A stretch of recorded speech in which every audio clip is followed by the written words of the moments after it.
گھر گھر کی کہانی ہے، میاں بیوی آپس میں ناراض ہوتے ہیں، بیوی ناراض ہو کے میکے چلی جاتی ہے، 4 مہینے 6 مہینے سال بیوی میکے میں بیٹھی ہے، بات کچھ نہیں، کوئی صلح کروانے والا نہیں، بلکہ معاملے کو بگاڑنے والے شیطان انسانی صورت میں موجود ہوتے ہیں۔ قرآن کا حکم ہے صلح کرواؤ، جلتی پہ تیل نہ چھڑکو۔ ایسے میٹنگز میں میں شوق سے جاتا ہوں جہاں میاں بیوی کی صلح کا مسئلہ ہو، میں جاتا رہتا ہوں، جان بوجھ کے جاتا ہوں، حالانکہ مجھے پتا ہے میری وہاں سننی کسی نے نہیں، لیکن میں جاتا ہوں تاکہ میرے علم میں اضافہ ہو۔ کئی میٹنگز میں نے اٹینڈ کی ہیں، میاں بیوی کے جذبات ہوتے ہیں کہ ہم صلح کر لیں، لیکن جو دوسرے لوگ ہوتے ہیں وہ نہیں ہونے دیتے۔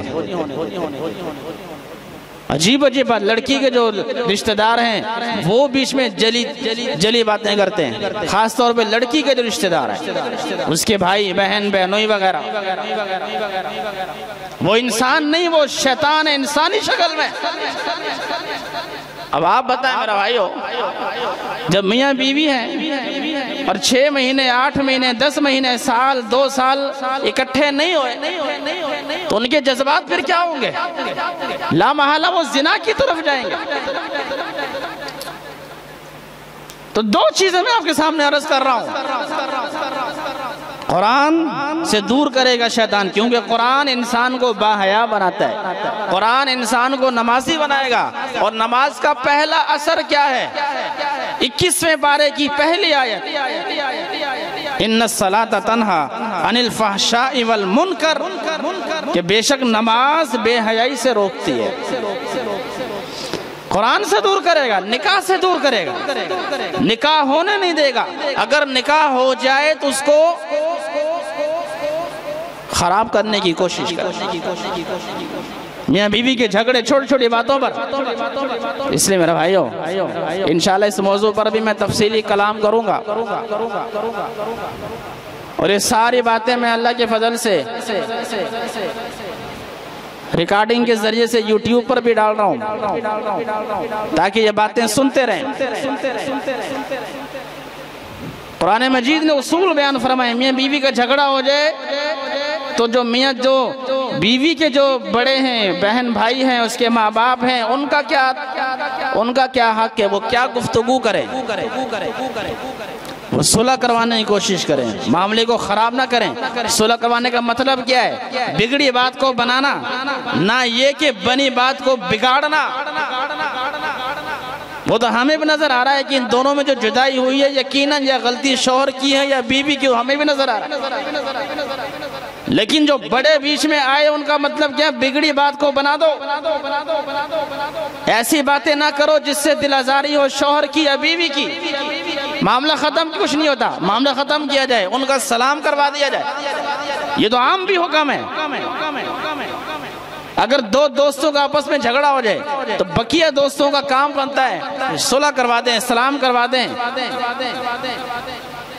ان کا معانقہ کروا دیں، اور یہ کہیں بھئی بس ٹھیک ہے جو ہو گیا سو ہو گیا، معاف کرو۔ لیکن میاں بیوی کے معاملات میں میرے بھائیو ایسا نہیں ہوتا، یہ سارے ہتھ کنڈے شیطان کے ہیں۔ تو وہی بات آ گئی، آدم علیہ السلام نے جیسے ہی اس درخت کا پھل کھایا جو رب ذوالجلال نے منع فرمایا تھا تو جسم کے کپڑے اتر گئے۔ پہلا اثر گناہ کا یہی ہوتا ہے، شیطان بھی سب سے پہلے اولاد آدم کو جو لے کر جاتا ہے وہ زنا کی طرف لے کر جاتا ہے، بے حیائی کی طرف لے کر جاتا ہے۔ نوجوان جیسے ہی جوان ہوتا ہے، جیسے ہی 15 16 18 سال اس کی عمر ہوتی ہے، اس کا فوراً ذہن بدی کی طرف جاتا ہے، چوری کی طرف نہیں جاتا، ڈاکے کی طرف نہیں جاتا، شراب کی طرف نہیں جاتا۔ جیسے ہی بچہ جوان ہوا ہے 15 16 سال کا، اس کا ذہن فوراً کدھر جائے گا؟ آپ سب سمجھتے ہیں۔ پہلا اس کا جو اثر ہے شیطان کا، جو حملہ انسان کی حیا کے اوپر ہے۔ اس لیے موضوع الگ ہے میرے بھائیو۔ آدم علیہ السلام نے جب وہ درخت سے پھل کھایا تو کپڑے اتر گئے، لیکن وہ آدم تھے۔ ہمیں سبق سکھایا، فوراً جنت کے پتوں سے دونوں میاں بیوی اپنے صدر کو ڈھانپنے لگے۔ وَطَفِقَا يَخْصِفَانِ عَلَيْهِمَا مِنْ وَرَقِ الْجَنَّةِ، ہمیں سبق سکھایا کہ اگر ذہن اس طرف جائے فوراً حیا کا لباس پہن لو، فوراً جنت کے پتوں سے اپنے صدر کو چھپانے لگے۔ اوپر سے رب ذوالجلال کی آواز آئی، وَنَادَاهُمَا رَبُّهُمَا، اللہ نے پکارا، اے آدم الم انہکما، کیا میں نے تمہیں منع نہیں کیا تھا اس درخت کے قریب نہیں جانا؟ وَقُلْ لَكُمَا، اور کیا میں نے تمہیں کہا نہیں تھا کہ یہ شیطان تمہارا دشمن ہے؟ بالآخر تمہیں دھوکے میں ڈال دیا۔ لیکن وہ آدم علیہ السلام تھے میرے بھائیوں، بات پہلے گزر چکی ہے۔ جیسے ہی اللہ کی طرف سے تنبیہ آئی، فوراً اللہ سے معافی مانگنے لگے۔ قرآن مجید کے الفاظ ہیں، سورہ اعراف رکوع نمبر 2، جیسے ہی اللہ نے فرمایا کہ آدم کیا میں نے منع نہیں کیا تھا کہ یہ کام نہیں کرنا، پھر تم نے کر لیا؟ فوراً ربنا ظلمنا انفسنا وَإِن لَّمْ تَغْفِرْ لَنَا وَتَرْحَمْنَا لَنَكُونَنَّ مِنَ الْخَاسِرِينَ، اے ہمارے رب ہم نے اپنی جانوں پہ ظلم کیا، اگر تو نے ہمیں نہ بخشا، اگر ہم پہ رحم نہ فرمایا، ہم نقصان والوں میں سے ہو جائیں گے۔ اللہ معاف فرما دے۔ اللہ نے معاف فرما دیا، ٹھیک ہے، اس کی رحمت معاف فرما دیا۔ اس کے بعد اللہ نے آدم علیہ السلام کی اولاد کو آزمانے کے لیے زمین پر بھیجا، تاکہ شیطان نے وہ جو دعوے کیے تھے کہ میں اولاد آدم کو گمراہ کروں گا، اللہ نے میدان سجایا زمین پر،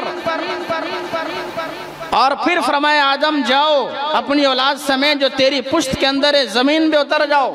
بعضکم لبعض عدو، تمہارے درمیان، تیری اولاد کے درمیان بھی اور ابلیس کے درمیان بھی دشمنی رہے گی۔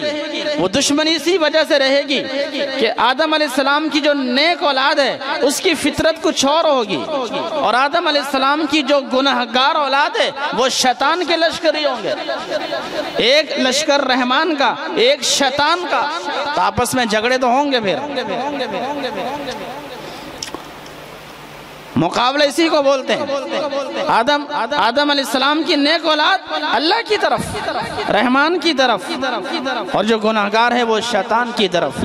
اللہ نے وہی فرمایا بعضکم لبعض عدو، جاؤ زمین پر، تیری اولاد ایک دوسرے کی دشمن ہوگی، نیکی اور بدی کی جنگ چلتی رہے گی، نیک اور بد آپس میں، لیکن فرق ہوگا، نیک کی نیت کیا ہوگی؟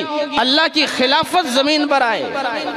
یہ وہی ہے جب آدم علیہ السلام کو اللہ زمین پر اتارنے لگے تو اللہ نے فرشتوں سے فرمایا تھا کہ میں زمین میں اپنے خلیفہ کو بھیج رہا ہوں۔